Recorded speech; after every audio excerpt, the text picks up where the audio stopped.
Fala galera, sejam bem-vindos a mais um episódio do Performance SA. Eu sou o Gabriel Nogueira, estou aqui com meu amigo Alexandre Kalman, novamente aqui, sócio fundador da Round Consultoria. E aí, Ale, beleza? Ótimo, maravilha. Tô tendo que puxar a sua orelha, né, pra gente começar a gravar, senão a gente fica o dia inteiro conversando aqui. Já ficou meia hora aqui, ainda mais com amigo, a gente vai embora, né? Não vê o tempo.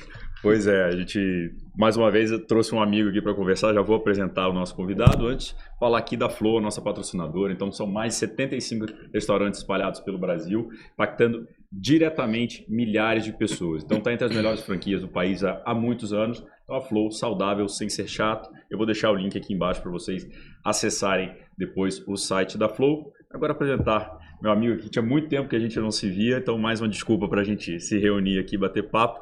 Sérgio Borejo, CFO do Banco ABC. Borejão, bom te ter aqui, cara. Bom, muito obrigado. Uma surpresa felicíssima aí vocês terem me ligado. Fiquei muito feliz e uma honra e um prazer estar aqui. Obrigado.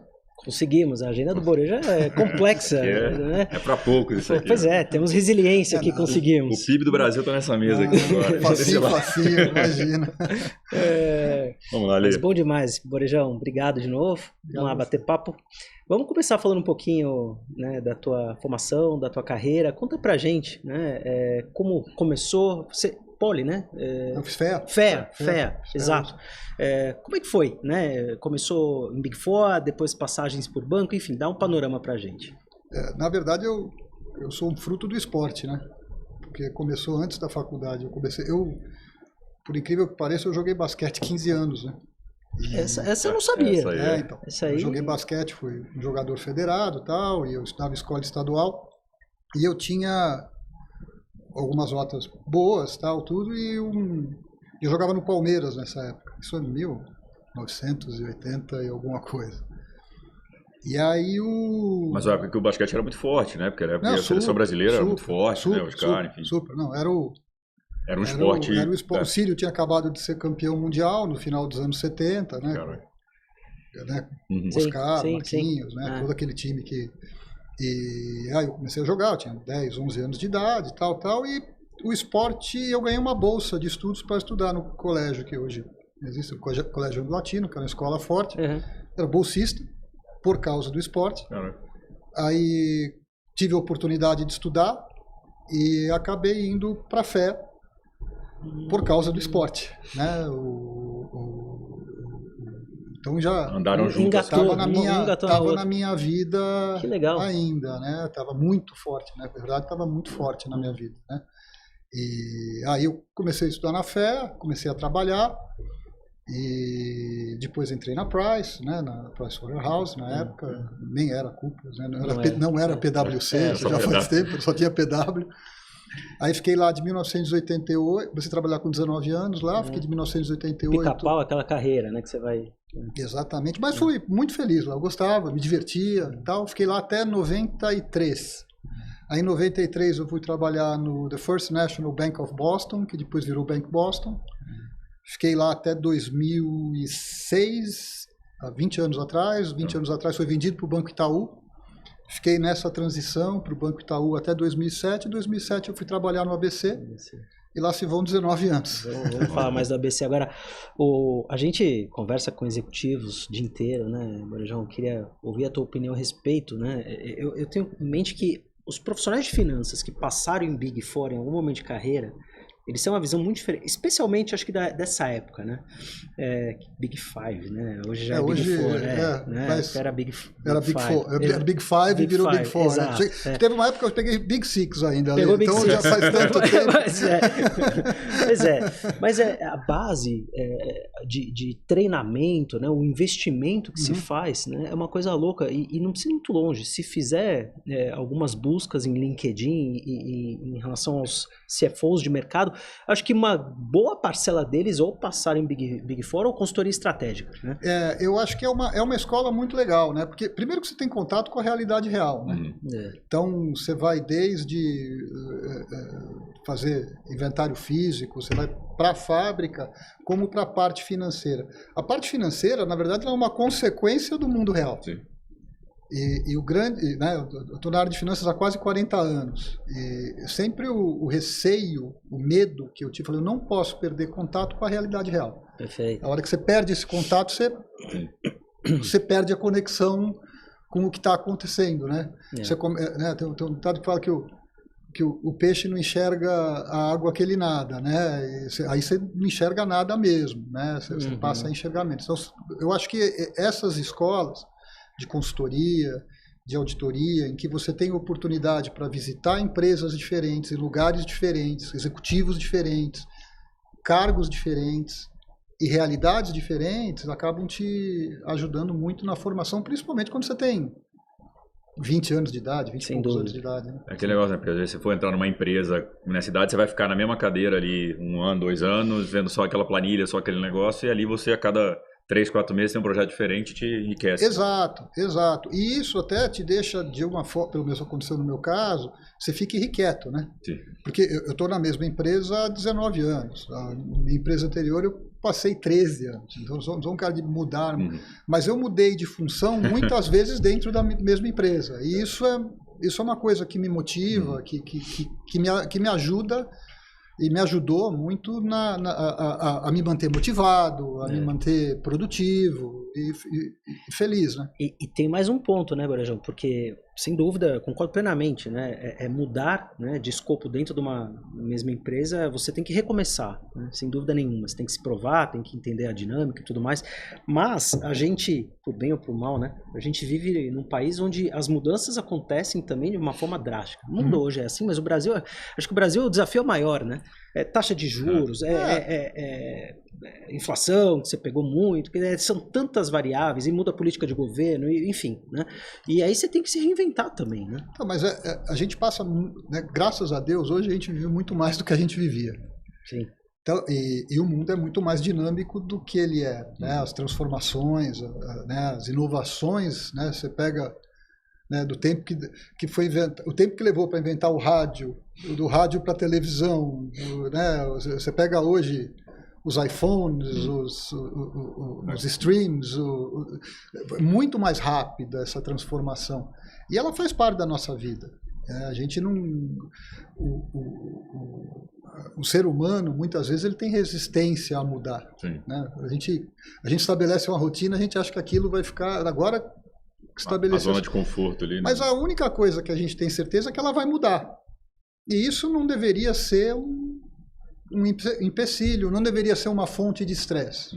Muita gente, e esse é uma das, eu acho que das grandes dificuldades do ser humano moderno, é que a mudança vem muito rápida, mas a nossa capacidade de absorver emocionalmente essa mudança não necessariamente ela está sincronizada com a velocidade. Concordo, e eu acho que tem um ponto, tá? As pessoas muitas vezes não fazem esse ajuste, né, no mindset e não estão abertas. Ela tem até o soft skill de mudança, né? A pessoa consegue se adaptar, mas a expectativa não está alinhada, né, com o momento da mudança. Então, isso acontece muito também nas entrevistas, quando a pessoa busca novas oportunidades e tudo mais, a gente ouve muito isso, né?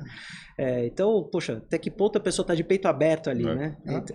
Na entrevista todo mundo sabe mudar, né? Na entrevista todo mundo adora, não, sem mudar, eu me adapto rápido, sou disruptivo. A gente adora mudança, normalmente para os outros. Pois é. Porque é sensacional. Dá um trabalho. Mas que dá trabalho. E tem um desconforto né? Você fala, né? A gente está conversando aqui do esporte novo. Você começa, você tem que ter a humildade do iniciante. Sim. E as mudanças no meio corporativo, elas são assim. Mas se você consegue ultrapassar, o outro lado é que se você consegue ultrapassar essa barreira algumas vezes, depois ela também passa a ser natural. Sim. Ela deixa de ser uma fonte extra de estresse. Né? Sim. Você foi falando de mudança, lembrei do meu tempo de bancário. Cara, no Brasil tem o tal do exponencial 252 para calcular juros. Só no Brasil existe isso. Todo mundo lá é linear 360. Aí no Brasil é o tal do exponencial. Para explicar isso para os gringos, que para calcular juros no Brasil por dia útil é 252, é exponencial. Cara, acho que aí nenhum sistema de finança de fora funciona no Brasil. Tudo tem que tropicalizar, sempre dá errado. E aí você acaba com o Excel, porque você melhor o Excel nunca vai sair das tesourarias do Brasil. E não é só o mercado financeiro. Vai explicar o regime tributário para um gringo. Você pode passar horas, cara. É muito complexo. A habilidade de comunicação, quem trabalha na área fiscal tributária, tem que muitas vezes ser tão boa quanto a técnica, que é muito complexo, né? A didática. Ô, Borejão, e você falou que o esporte sempre teve com você. Como é que foi nesse período da faculdade? E já a Price também, como é que foi... Continuou o basquete ou o basquete foi... eu trabalhava durante o dia, eu entrei de manhã, fiquei 1 ano de manhã, aí comecei a fazer estágio em 1988, fevereiro de 88, e aí aquelas coisas, processo seletivo na faculdade, preenchi uma ficha lá, comecei a trabalhar em julho na Price. Eu mudei minha faculdade para a noite, mudei meu período para a noite, trabalhava durante o dia, ia para a faculdade à noite. Às vezes eu dava uma corridinha eu deixava minhas coisas no CP, dava uma corrida, perdi o começo da primeira aula, mas era o que dava, assim, entre nós. Eu acho que essa é uma coisa, você fazer esporte há tanto tempo, você tem que encontrar o teu ponto de equilíbrio para aquele momento. Sim. Foi um período que eu fiz bem menos esporte do que eu fazia, né? Eu estava num ritmo competitivo, aí um ritmo que praticamente você foca em estudar e trabalhar. E aí quando eu estava me formando na faculdade, a USP tinha um time de basquete que disputava a 2ª divisão do Campeonato Paulista de basquete. E eu fui dar uma corridinha lá e faltou um cara para completar o treino. 2 caras me conheciam. Pô, completa o treino. Completei o treino uma vez, completei o treino 2 vezes, 3 vezes. O cara falou, pô, passa aí, vem jogar. Aí eu passei a jogar no time da USP. E aí eu voltei a disputar o campeonato da federação, disputei a 2ª divisão do Campeonato Paulista. Então eu voltei a fazer esporte. Só que aí acabou a faculdade, eu até entrei, eu prestei vestibular de novo quando eu me formei. Para poder continuar jogando. E porque eu trabalhava na Price, você tinha que ter ciências contábeis processuais. né? Eu me formei em economia. Aí eu prestei vestibular, passei mais 1 ano jogando, só que aí eu já estava no Boston, eu entrei no Boston e fui morar no ano seguinte em Boston. Aí eu larguei a faculdade, aí parei, aí eu comecei a correr, sozinho. Entendi. Foi aí que a corrida começou a entrar na minha vida. Logo em Boston, logo por causa de Boston. Nada pra casa, nada pra casa. E depois a corrida nunca mais parou, né, Borejão? Então, cara, comecei. Aí em 90, o Boston aqui no o Boston lá fora tinha um Runners Club. E a gente aqui no Brasil tinha o CFO na época, era um alemão. E ele falou, puta, eu queria fazer um negócio aqui parecido com o que tem lá em Boston. E não tinha assessoria esportiva. Nós estamos falando em 1994. Não tinha nada. 95, nem o Marcão, que tá aí desde sempre. Não, então, aí fomos encontrar um cara chamado Marcos Paulo. Foi aí que... Foi aí. Se não foi a primeira, foi uma das primeiras empresas que ele pegou. E aí nós fizemos um projeto de qualidade de vida. Né? Foi um projeto super vanguarda. 94, olha só, cara. 94. Aí fui correr minha primeira São Silvestre. Nossa. Maratona de São Silvestre. Aí corri 8 na sequência, os anos seguintes, era uma festa, aquilo, um negócio super legal. Eu não gostava de correr, eu corria por obrigação, tem que fazer, tal. Passou a ser um negócio super prazeroso. Comecei a gostar, tal. Tem sentido na tua vida também, né? Total. E tô lá até hoje, né? Tô lá, acho que somos alunos mais antigos. Cara, o Marcão passou por aqui também, chamamos ele para falar de negócios também, de assessoria e tal. Então, e ele... A vida profissional dele, assim, convergiu. Nós pegamos toda, né? Sim. Eu, minha esposa, meus filhos treinam com ele, né? E é uma coisa que só se convergiu e ele conseguiu enxergar um negócio de qualidade de vida, que era levar o esporte para um grupo que é uma coisa lúdica, é uma coisa que te tira do dia a dia, que você começa a encarar as mudanças, os problemas, as coisas do dia a dia de uma forma diferente. Eu falei, esse negócio de correr eu me sinto melhor depois que eu faço isso. Eu me sinto mais calmo, me sinto mais tranquilo, os problemas vão se resolvendo, tempo tendo ideias melhores, estou mais saudável, né? E todas as coisas que ela veio trazendo na minha vida, né? Olha que legal. Eu falei já, a corrida entrou na minha vida por causa de um projeto do Santander, quando estava no Santander, fizeram, o Emerson foi lá falar no palco e tudo. Que legal. Só que, cara, eu estou falando, sei lá, 2010, eu estou falando um negócio de 94, ó, quão vanguarda isso foi, cara, quão à frente do tempo foi essa ideia, porque até hoje tem empresa que ainda não entende o negócio, né, o princípio do esporte. Sim, não, ajuda muito, eu não tenho a menor dúvida que... O equilíbrio mental e físico, sem dúvida nenhuma, né? Tem um impacto enorme nas organizações. E, Borejão, e aí nessa batida, correndo e tudo mais, e em que momento que surgiu, né, o triatlon? Você inventou esse problema pra cabeça. Mais um, né? Por que não botar mais 2 esportes? Na verdade, assim, eu sempre, de novo, né, como eu falei, eu sempre gostei muito de esporte, mas nunca, né, passando essa coisa do basquete, puxa, eu vou encarar o esporte de uma outra forma. E aí quando você começa a perceber, né, óbvio, diferente de um atleta profissional, para um atleta amador, o esporte ele não é um fim em si. Ele é um meio para alguma coisa. Perfeito. E que eu acho que pelo menos para mim, é a melhor forma de lidar com ele. E aí eu estava, isso foi em 2005, mais ou menos, 2006, eu estava com 35, 36 anos, estava correndo 6 vezes por semana, né, vamos contextualizando, o gel, assim, final dos anos 90, não existia gel. O Gabi... Não, era Katai. Aquele time. Katai. Imagina, era imã na bicicleta. Né? Não, então, mas mesmo na corrida, assim, não existia gel, os tênis eram baixos, etc. Então, o que acontecia, assim, muitas pessoas que corriam, eu também por tentativa, acabavam se machucando. Sim. E essa coisa da longevidade, ela é uma coisa quase, da longevidade do esporte, começou meio nessa geração, que um pouquinho antes da minha, na minha ali, que estava começando, você não tinha muita longevidade. Você passava um tempo, a máquina estragava e você tinha que nascer de novo, né? E aí chegou em 2005, eu falei, puta, correndo 6 vezes por semana, dando uma paulada aqui, a outra ali, trabalhando, não sei o que tal, eu falei, a máquina não vai... Aí eu comecei a pedalar.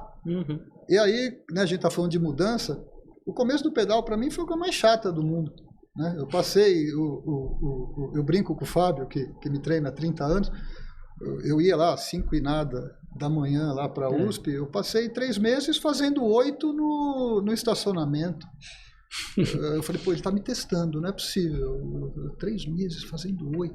Eu venho aqui às 5 da manhã, eu falei, esse cara está testando. Aí eu falei, eu vou ganhar dele na teimosia. Um dia ele vai me deixar ir para a bolinha. Foi mais ou menos, era na bolinha, exatamente lá. Nessa época era lá. E aí eu fui, e aí comecei. Então eu fui pro triatlon para tentar fazer um cross-training, para tentar evitar me machucar na corrida. Essa foi a razão honesta e real. Foi cara, eu acho que o triatlo é o maior esquema de pirâmide do planeta, é isso. Porque a lesão da corrida, na verdade, talvez a corrida, não sei, é isso. Quem se lesiona na corrida pode achar que vai se lesionar, acaba fazendo algum cross-training e aí acaba caindo nesse golpe chamado triatlo. Foi assim. Que bacana. E a mosquinha picou, né? Aí uma delícia, embora, né? É uma delícia. E eu sempre dei muita sorte na vida, né? Porque quando eu comecei a fazer triatlon, lá em 2005, 2006, por uma razão ou outra, vários grupos de triatlon começaram a se formar. E vários, né, de novo, o triatlon é uma coisa meio... Você passa perrengue junto com as pessoas. E você, apesar de ser um esporte individual, você treina muito em grupos, né? Bom, estamos aqui os 3, a gente se conheceu no triatlon, né? Ou na piscina, ou no pedal, ou na corrida. E vários outros amigos na época que vieram a fazer parte da minha vida, muitos deles fazem parte até hoje, são daí. Sim. Então uma coisa também acaba motivando a outra, né? Porque você tem a tua loucura, tem alguém que tem uma loucura maior que a tua, puta, hoje eu não vou treinar. Não, vamos sim. Eu vou estar lá, vamos. Então isso acaba te puxando. E foi assim a Mosquito. E cria uma afinidade, né? Porque os interesses são muito parecidos, né? E vai passar muito tempo junto ali, né, cara? Pois é, exato. Vai precisar de gente ali pra... É isso. Agora, a tua pegada como... eu tenho algumas histórias bacanas, depois eu posso contar, né? Eu tô curioso aqui, no café vocês já queriam dar spoiler aí. Pois é. A pegada como atleta, né? A gente, inclusive, participou de algumas provas juntos e tudo mais, viagens, né? Depois eu vou contar, mas eu sempre vi que você foi muito tranquilo, né, Borejão? Você foi muito bem em muitas provas, mas você conciliava aquilo de uma forma tão natural, né? Não tinha aquela autocobrança, ou em algum momento você falou, pô, não, vou deixar de tomar um vinho com a esposa. Não. Eu não me lembro disso, tá? Em nenhum não. momento a gente... Não, eu acho que assim, de novo, né? Talvez essa coisa de mudar ou essa coisa de começar alguma coisa, eu tenho consciência que assim, não estou fazendo isso aqui. Óbvio que eu queria ir bem, todo mundo quer ir bem, você treina, você acorda cedo, sim, tal. Sim. Mas a hora que você percebe que o erro faz parte, que tem dia que as coisas não vão dar certo, que você ri dos teus próprios erros, eu acho que isso também traz muita afinidade, né? Você começa a rir dos teus perrengues, dos erros. Né? A gente estava falando aqui, né? O esporte de longa distância é meio que feito para dar errado, né? Porque você tem tanta coisa acontecendo no meio do caminho, né? Tudo pode acontecer, inclusive nada, né? A gente já falou isso muitas vezes, mas as coisas acontecem e de vez em quando ele dá certo. Então, se você tiver essa consciência, pelo menos para mim, eu tirava um peso, eu falei, não, vai ser o que tiver que ser, né? E vai leve. E a gente passa tanto tempo mais treinando do que fazendo prova, que a prova às vezes dá certo, às vezes não dá, né? Você não, quando dá certo, você não é o cara, o leão que você acha que você é quando deu certo, mas também você não é o gatinho quando deu errado. Então, se você tiver isso meio em perspectiva, as coisas acabam... Eu tenho uma história boa, então. Quero saber essa história, eu tô curioso. Essa história é boa. A gente fez uma viagem, né, Borejão? 2014, né? 14 ou 15. Nem tem mais, a gente foi fazer o meio Ironman. Eu não sei se é Foz, se era Paraguai, como é que chamava o negócio, mas... Foz mesmo, era Foz.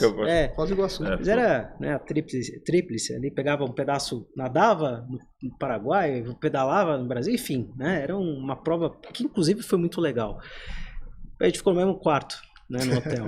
E aí o Borejo, um dia antes à noite, Ale, à tarde, não esquece da hidratação, aquela coisa. Eu já fazia triatlo há algum tempo, mas Borejo, macaco velho, né? Falei, quer saber? Eu vou deixar a caramanhola já na bicicleta, né? Hoje em dia nem pode mais, né? Enfim, vou deixar tudo lá porque eu não quero correr o risco de esquecer, né? Pois é, porque lá o bicho vai pegar, é seco e não sei o que e tal. Beleza. Aí a gente foi, tudo mais, dormiu, tá? Dia seguinte acordou de madrugada, foi, e o Marcos Castelo Branco, né? Que é outro monstro, a gente precisamos chamar ele. Vou botar o Marcão também. Monstro, né? Também estava lá, estava fazendo, né? E a gente estava no ônibus, né? E eu estava sentado do lado do Borejo, indo, porque a gente estava indo de ônibus, né? Ele dá uma cutucada assim e falou, porra, Ale, cara, esqueci tudo, cara, no hotel. Tudo. O cara que me lembrou. Tudo. Cara, comecei a ficar desesperado, tudo, cara. Alimentação. Comecei a ficar desesperado. Gel, alimentação, as caramanholas. Falei, cara, eu esqueci tudo. Tudo. Cara, mas vamos ter que comprar um sanduíche aqui no caminho. Pois é. Borejão, eu não te falei isso nunca, mas, cara, aquilo mudou muito a minha forma de ver triatlon, cara. Por quê? Porque a forma como você reagiu, normalmente, o cara que treina pra caramba, ia estar em pânico. Acabou o dia. Você começou a dar risada. E aí não só começou a dar risada, como o Marcão, não esqueço disso, tirou as coisas que ele tava. Isso aqui, tá. Cara, ele deu praticamente tudo. Eu falei, não. E começou até uma briga. Não quero. Pô, é teu, você vai ficar sem. Os dois ali, não, pega, não sei o que. Cara, eu olhando, eu falei, porra, cara. Isso. Essa é a essência. Então, né? Mas eu acho que esse é o barato, né, da coisa. Porque você fala, puxa, primeiro que tá todo mundo no mesmo perrengue. Todo mundo. Né? Você quer ganhar na prova, não dá. E você sabe que essa prova, você falou do Marcão, é uma coisa muito engraçada. O Marcão não ia correr essa prova, ele estava machucado. Tava. E eu falei, puxa, ele nada muito melhor que eu e pedala muito bem, né? E eu usei ele como referência na prova o tempo todo. Eu falei, se eu tiver uns 2, 3 quilômetros dele na bike, a gente se cruzava na bike, falei, eu devo estar bem colocado, né? Vou sair para correr numa boa colocação. E eu lembro dele na prova o tempo todo, cruzando e tal. Aí eu marcava o tempo que ele passava no lugar, 5 minutos, falei, tá ótimo. e é isso, né? A essência do que a gente faz é isso. Depois, às vezes dá certo. Pois é. Às vezes, esse dia deu. Como outros dias não deram, e tudo bem. E no dia seguinte, a vida segue normal, os boletos estão ali. Do mesmo jeito. O cargo tá ali, o trabalho tá ali. Mas vamos botar o Marcão lá para o Castelo Branco. O Marcão tem muita história também, né? É, resenha. Né? Muito. Voltar falou de trabalho, né? Vamos falar um pouco mais, né? Borejão, 20 anos quase, né? De ABC. 19, quase 20. Quase 20. Quase 20, uma vida. Uma vida hoje... História muito legal. Entrei no banco no dia do IPO. Poxa, no dia do IPO. Comecei a trabalhar no banco no dia do IPO. E uma história muito legal, porque é um partnership. O banco tem um acionista controlador estrangeiro muito forte, né, que é o Bank ABC, que fica no Bahrein, e eles têm 64% do banco. Né, são acionistas de 64% do banco. E aí a gente tem no mercado aqui na B3, tem ações na B3, então dá mais ou menos uns 31%, e os outros 5% são dos executivos. Então é um partnership com uma empresa aberta com um partnership com um acionista controlador importante, né? E eu falei, isso aqui tem um caminho legal, uma empresa, um banco voltado para crédito, para o desenvolvimento das empresas, né? Clientes já, quando eu entrei já tinha, o banco abriu no Brasil em final dos anos 80, 89, era o Banco ABC Roma. E Roma, porque na verdade era uma associação com o Roberto Marinho. Os donos do banco eram a Globo e o ABC. E nessa época, no final dos anos 80, estrangeiro não podia ser controlador de banco no Brasil. Isso mudou no meio dos anos 90, que o mercado financeiro, o governo Fernando Henrique, o mercado financeiro teve algumas instituições aqui com dificuldade, e ele começou a permitir que estrangeiros viessem e controlassem banco no Brasil. Então, o HSBC comprou o Bamerindos, né? O Santander veio para o Brasil nessa época. O ABN, né, também. O ABN. Então, você teve, e foi bem nessa época. E aí o ABC comprou no meio dos anos 90, 97, eles compraram a parte do Roberto Marinho e neste momento os executivos viraram sócios. Muito bacana. E o banco, cara, grandes nomes de banco lá, o Banco ABC era um banco que está fazendo IPO, assim, mas também era um desafio hoje você falou que está com 1.300, né? 1.300. Qual era o tamanho do banco na época, em termos de pessoas também? Acho que a gente tinha 200 alto, talvez 300, né? Era um outro mercado, um outro tamanho, outros produtos. Eu brinco que essa coisa de empresa é uma corrida de bastão, né? A gente, né, passa mais tempo, menos tempo com os executivos, mas você tem sempre que entregar alguma coisa melhor do que o que você recebeu, né? Pô, a história do banco, até antes de eu entrar, a história é muito legal. O banco não tão grande, um banco pequeno na época, e que cresceu dando crédito, com muito critério, muita precisão e tal. Os executivos, quando eu entrei no banco, já estavam lá há 16, 17 anos. Eu era o novo, né, o executivo mais novo, e foram caras que me receberam muito bem, me apoiaram muito. E muitos deles acabaram virando meus colegas, ficaram muito tempo comigo. Hoje, desse grupo antigo, tenho eu e o Sérgio, que é o CEO, né? Mas é uma história, né? O dia que acontecer comigo, eu espero também entregar alguma coisa muito melhor do que eu recebi, né? Eu acho a responsabilidade que a gente carrega, né? Mas você comentou que entrou, já tinha uma história e tudo mais, mas, poxa, 20 anos vocês passaram, né, de 200 para 1.000 e poucas pessoas, quer dizer, sem dúvida, você ali como, né, um C-Level, tem obviamente um nível de responsabilidade, no bom sentido, muito grande sobre isso tudo. E o ABC, aí você me corrige se estiver falando bobagem, eu vejo de fora como um banco muito forte em termos de relacionamento. Sim. Né?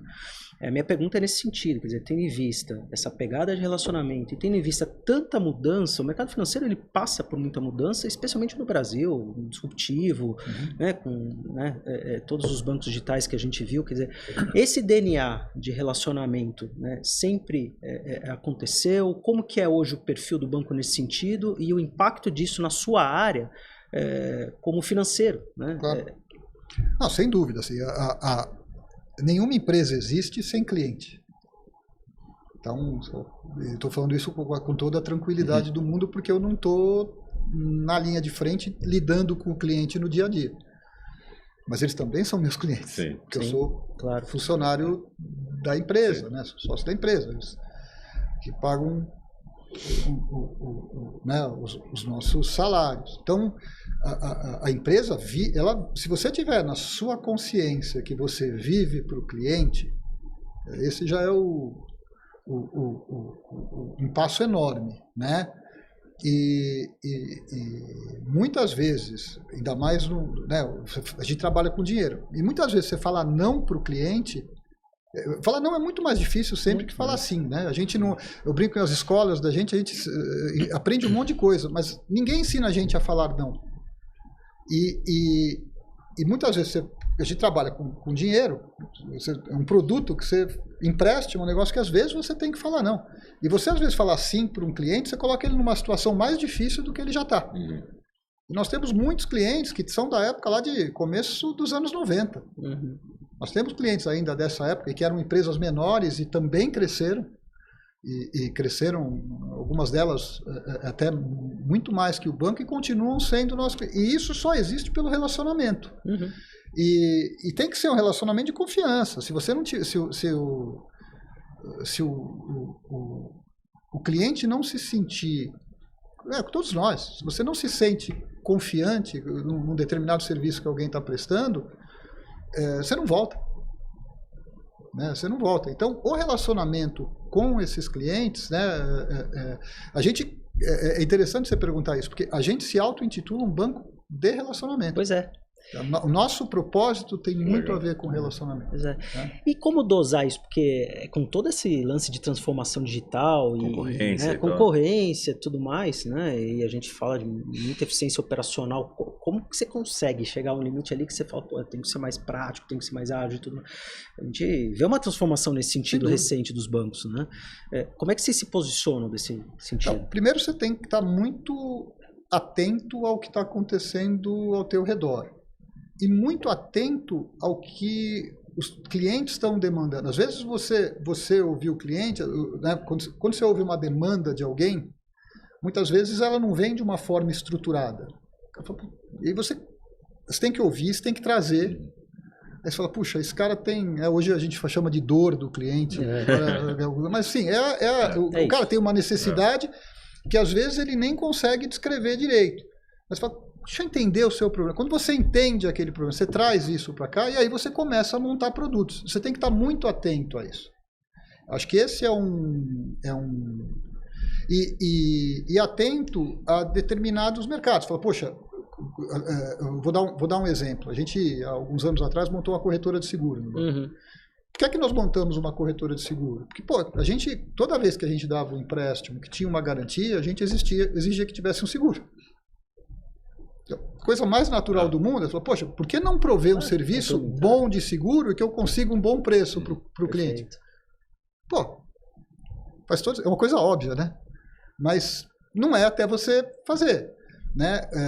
De um tempo para cá, houve uma outra coisa também que aconteceu, que a desintermediação, muitos dos ativos de crédito hoje, mais da metade dos ativos de crédito do Brasil, eles estão fora dos bancos.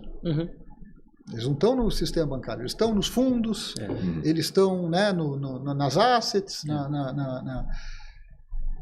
Por que não montar uma área de banco de investimento? A gente começou a montar isso há há 15 anos atrás, 20, você não acerta necessariamente o timing, óbvio, daquilo, mas você fala, puxa, a hora que isso tem um caminho por aqui, tem uma vertente, isso aqui é um caminho inexorável ao mercado financeiro e vai acontecer. Você tem que estar pronto para aquilo. Eu brinco que é igual, fazendo analogia do esporte, é igual surfista, né? A hora que aparece a onda, a hora que aparece o swell, você já tem que ter treinado. Não adianta você treinar naquele swell, senão você só vai pegar o próximo. Sim. E o mercado financeiro é muito parecido com isso. Você tem que estar atento às possíveis tendências e, de vez em quando, vai passar onda e você não vai pegar. E você vai ter que ter a humildade de falar, putz, essa aqui eu deixei passar. Mas essa é a vida do executivo. Não estava pronto para ela, talvez. Não. Então, mas porque eu não enxerguei, ou porque eu não treinei, perfeito, ou porque seja, mas também faz parte. A única coisa é que você tem que ter consciência disso, falar o que eu aprendi com isso e da próxima vez tentar não deixar passar. Essa é a vida do executivo, acho que né, em qualquer ramo, mas no mercado financeiro ele é muito forte. Né? Borejão, como eu também vim desse mundo, né?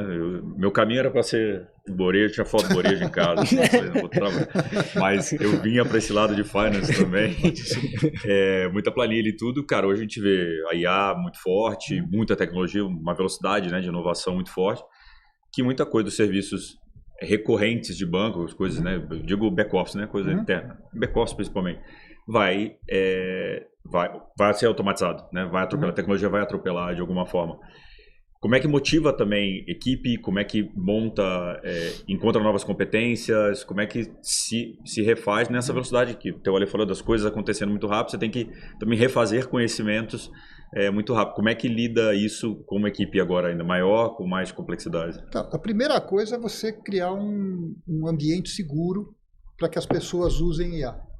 Então, foi o que a gente acabou fazendo lá. Falou, todo mundo, né, numa empresa de 1.300 colaboradores, você consegue fazer isso de uma forma mais ordenada, talvez, vamos chamar assim. Então você cria um ambiente do banco só de inovação e de inteligência artificial. Todo mundo tem. A gente pegou uma dessas plataformas, fez um acordo.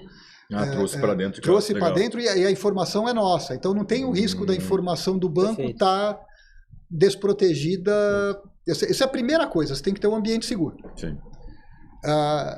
Esse ambiente seguro, e aí é uma coisa interessante. Isso fazer outra analogia com o esporte. IA é igual alongamento.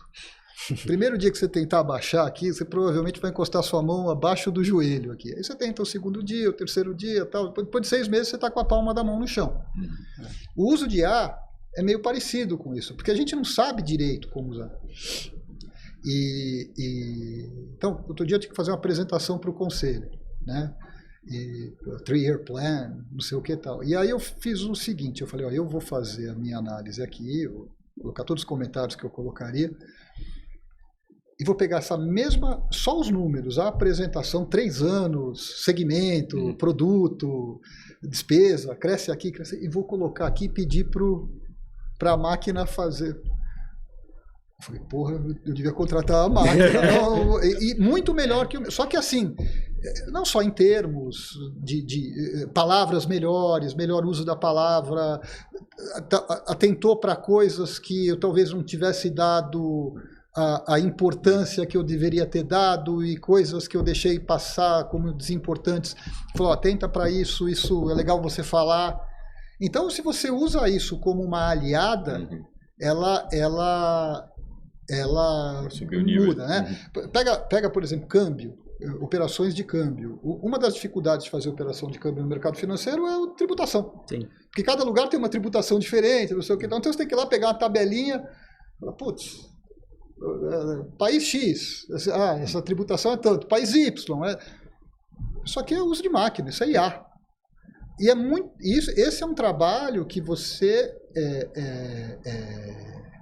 deveria incentivar. Agora, você não pode chegar para o cara que faz essa inovação, esse cara já sai na frente. Sim. Então não adianta você pegar e falar, puta, eu vou fazer uma inovação no que eu estou fazendo aqui. Aí o cara faz aquela inovação e você tira o cara da empresa. Não. Você tem que arrumar aliás, primeiro porque isso tem valor. Sim. Esse tipo de comportamento Sim. tem valor. E empresa, a gente tende a achar que as pessoas ficam só pela técnica, só pelo conhecimento. Mas você que é muito mais da área do que eu, as empresas que normalmente prevalecem são as que valorizam comportamento. Porque o conhecimento, você vai criando isso dentro da organização. Você pode ter alguma vantagem de curto prazo, e ainda mais hoje, né? Conhecimento é um negócio que está muito difundido. Você pode ter uma ideia inicial muito boa, mas num curto espaço de tempo, está todo mundo te copiando. Então, o comportamento deveria ser mais valorizado até às vezes que o próprio conhecimento. Ou tão valorizado quanto o próprio conhecimento. Se você conseguir estabelecer esse equilíbrio e deixar claro para as pessoas que se aquela função acabar, você vai alocá-la numa função que seja mais pensante, inclusive, que aquela, isso deveria ser um prêmio e não um pênalti. Se você simplesmente for lá e eliminar a função, você vai desincentivar o uso de IA na sua empresa. Pô, legal. Não, e comportamento, como você trouxe, Brejão, é um dos pontos que são os gatilhos motivacionais para os executivos buscarem mudança. Comportamento corporativo, comportamento do líder, né? Posicionamento que está, de certa forma, também atrelado, como comunicar, tudo isso. Quer dizer, então, é absolutamente estratégico, tem a menor sombra de dúvida. Então, mas a gente, às vezes, não dá a importância para ele que ele tem que ter. E essa pergunta é a pergunta da vez. Exato. Como é que você incentiva? Não é demitindo as pessoas. Não isso eu tenho absoluta certeza que não é assim. Pode ser aquilo, né? A sua função pode até que essa função pode ser que acabe, mas você, exatamente, o teu cargo ainda existe, ou você ainda existe aqui dentro. Sim, e aí a gente, nós como executivos, temos a obrigação de encontrar um cara com esse skill. Sim. E com este comportamento, ele tem que ter lugar na minha empresa. É o tal do aprender a aprender, né? Aquela pessoa que está ali sempre, ela tem espaço. Porque esse cara vai trazer outra inovação. Sim. Outro dia eu tive um exemplo muito interessante na área de finanças. No banco a gente tem alocação de capital, né? Os caras me trouxeram lá um exemplo de dois profissionais lá da área de finanças com skills diferentes. Eles pegaram a base de clientes do banco e, através do uso de AI, como é que esses clientes, o que eles precisavam fazer para que eles usassem menos capital dentro do banco. Se eles fizessem isso, eu conseguia até acertar até um preço melhor para eles. Nossa. Pô, que legal. Assim, ninguém pediu para eles fazerem. Os caras foram lá, montaram isso. Eu não tinha a menor ideia, sendo muito honesto e transparente aqui, né? Daqui vou fazer cara de conteúdo. Aceitou. Os caras me chamaram, falei, pô, isso é legal. Não, já fizemos, já treinamos tantas pessoas, Falei, isso tem que ser incentivado e premiado. Não estava no job description nenhum dos dois. Que legal. Mas esse é o cara que eu quero ter do meu lado. Com certeza. Até porque é isso, né? Você não sabe qual vai ser a próxima inovação e tudo. Se a pessoa está aberta e consegue usar e consegue trazer esses... E estão procurando outras, Estão procurando né? Muito bom. Bom, a gente falou bastante de mudanças aqui, né? O mercado financeiro tem que se provar, como outros mercados também, o tempo todo, e é um mercado muito dinâmico, né? E você está sempre à frente de mudanças super estratégicas, né? Junto ao conselho e tudo mais. E também, claro, né? A gente é consumido por mudanças operacionais. Você estava tomando café agora há pouco, você falou, pô, estou gerenciando aqui o caos de mudanças pontuais, literalmente, né? Uma mudança, literalmente, né? Exatamente. De escritório, né? Uma mudança de... E aí, nesse sentido, né, é uma pergunta que a gente gosta de fazer porque somos do esporte, né? Então eu entendo que tem uma correlação, mas eu queria te ouvir qual que é a correlação que você enxerga que o esporte versus a vida profissional te trouxe de vantagem, né? Em situações como essas, de pressão, em situações de mudança, enfim. Acho que a primeira é aprender a lidar com o imprevisto, né? Segundo, saber que você precisa se preparar para fazer você precisa treinar. Para pegar a onda que está vindo. E a mesma coisa você vai fazer uma mudança, você tem que planejar, você tem aquele planejamento e está pronto para lidar com o imprevisto. Os imprevistos vão acontecer. Numa obra, 12 mil, quase 13 mil metros quadrados. Você acha que né, tem 150 pessoas trabalhando hoje simultaneamente?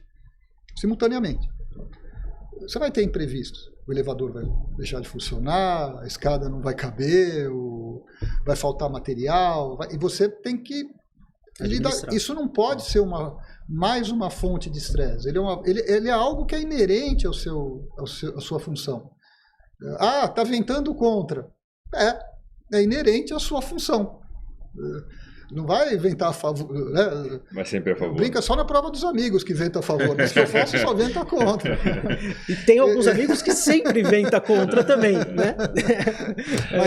Mas brincadeiras à parte, então se o esporte, eu acho que ele primeiro, você saber que você tem que se preparar para fazer aquele negócio.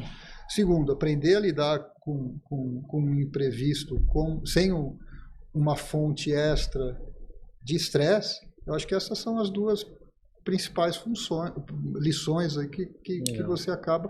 Fora o fato de fazer no dia a dia também te tira, né? Não sei exatamente qual é, eu não sou. É uma dosada. Não sou, como é que vai, fisiologista, mas com certeza tem algum aspecto, alguma coisa que dá uma segurada na cabeça, né? Legal. E com essa bagunça toda, tanta coisa acontecendo hoje, você está conseguindo conciliar, Brejão? Como é que tá a pegada de esporte? Consigo, assim, né? Eu comecei a fazer esporte com 10 anos de idade. Eu estou com 57, são 47. Falar que não consegui conciliar é até uma ingratidão com a vida, sem né? Dúvida. Então consigo, sim, eu pedalo 3, 4 vezes por semana, corro também outras 4. Uma coisa que eu aprendi, você vai aprendendo com a idade, que musculação é igual escovar os dentes. Se não fizer, o corpo não aguenta, o corpo não acompanha. Então, se for, né, você vai ficando mais humilde, né? Então, se for para perder um treino, é melhor perder o aeróbico. De musculação, não perca. Não perca. E isso, você vai ficando mais velho, você vai percebendo que isso faz cada vez mais diferença. Né? Eu ouvi, é a segunda ou terceira vez que eu ouço essa frase em 10 dias, assim, e porque eu estou pulando na musculação para ir treinar.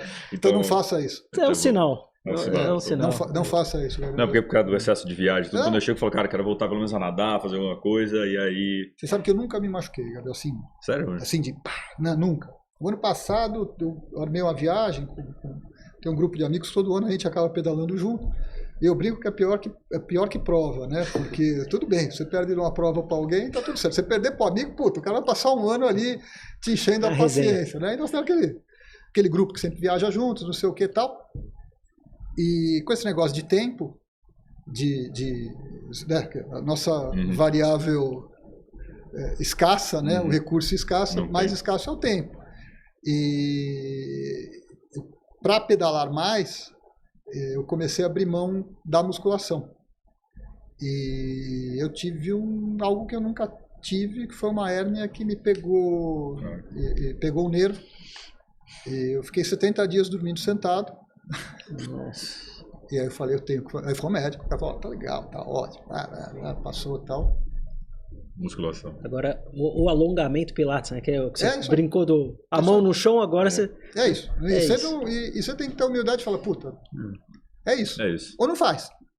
Mas as pessoas acham que o triatlon são 3 esportes, mas não são. Não. Se você não faz musculação, você não faz triatlon. Na rotina eu coloco mesmo, mas eu vou... Segunda-feira eu mando uma foto, vou mandar a selfie por favor. Que bom. Ale, vamos pro ping-pong? Bora, estouramos aqui, né? Papo bom. Jogo rápido aqui, Barejão. Joguinho de perguntas rápidas e respostas. Vamos lá. Relacionamento ou tecnologia? A gente abordou um pouco esse tema, né? Mas... Relacionamento, sempre. Legal. A tecnologia é um meio, ela não é um fim em si. Sem dúvida. Expansão ou eficiência? Eficiência. Financeiro, né? É diferente. Que a expansão pela expansão, ela é mais perigosa. A eficiência pode te levar a uma expansão. Sim. Risco ou oportunidade? Oportunidade. Legal. Sempre. Contrabalanceou também, né? Bacana, bacana. Velocidade ou consistência? De certa forma tá junto. Consistência. Legal, bacana. Consistência. Legal. Prova ou treino? Treino. Quase 100% da minha vida eu passei treinando. Com o Duda ou sem o Duda? Com ele, sempre. Sempre. A resenha é melhor, né? Falando tanto dele no offline, mandar um beijo pro Duda. Duda é demais. Né? Falando tanto de trabalho, tinha que falar do Duda. Pronto. Saudades dele. Beijão pra ele. Brejão, o que é sucesso pra você, cara? Porra, vocês combinaram com meu filho essa pergunta, cara. Meu filho fez essa pergunta, deve fazer uns 20 anos, cara. Tem 26, ele devia ter uns 6, 7 anos de idade. Olha só. Lembro direitinho. Ele tava indo comprar pão na padaria. Com 6? 6 anos, 7 anos. Que sucesso. E a pergunta difícil, né? Me pegou de... Daí eu brinquei com ele. Mais do filho, né? De 6 anos, espera, né? Eu falei, pô, filho, sucesso é uma coisa super subjetiva, né? Porque eu falei, até brinquei. Falei, você pegar a minha vida, eu acordo às 4:30 da manhã para treinar. Tento dormir cedo, eu sou uma pessoa super estável, estou na mesma empresa há muito tempo. Casamento longevo. Tô com a Ana desde 92, nós estamos juntos. Então, se você perguntar para alguém, você vai falar, puxa, que vida chata, né? A maioria das pessoas fala, poxa, isso aí eu não quero isso aí para mim. Eu falei, puta, eu acho o maior sucesso eu ter esse tipo de relacionamento, ter filhos que convivem conosco, que querem conviver conosco, ter um grupo de amigos. Assim, isso para mim foi o que eu sempre quis. Então, talvez você falar isso para qualquer pessoa, vai falar, pô, isso aqui é chato pra caramba, não quero isso para ver, quero ser o mundo, comprar um iate. Eu nunca tive essas ambições.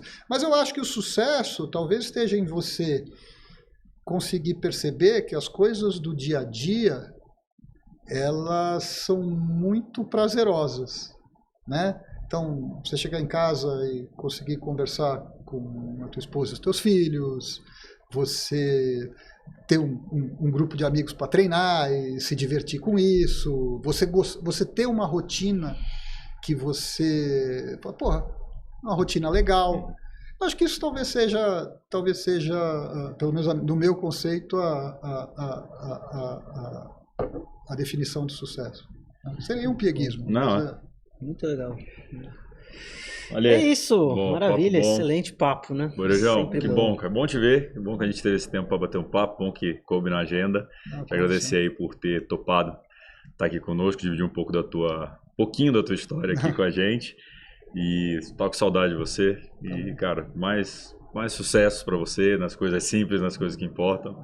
E muito bom te ver, cara. Bom. Obrigadíssimo, Borejão, por aceitar aqui, né? Um papo incrível. Tem que fazer o episódio 2, né? Porque tem muita coisa ainda para falar aqui. Só dos proibidões, só dos proibidões. Pois é. Mas obrigado de novo. Muito eu bacana. Que agradeço. Imagina, primeiro prazer enorme ver vocês bem, né? Igualmente. Tremenda história legal que vocês estão construindo aqui, né? E é uma honra, como eu falei, um prazer enorme estar aqui. Obrigado pelo convite. De novo. A gente agradece. É isso, galera. Esse foi mais um Performance SA. Nos vemos daqui a um mês. Valeu.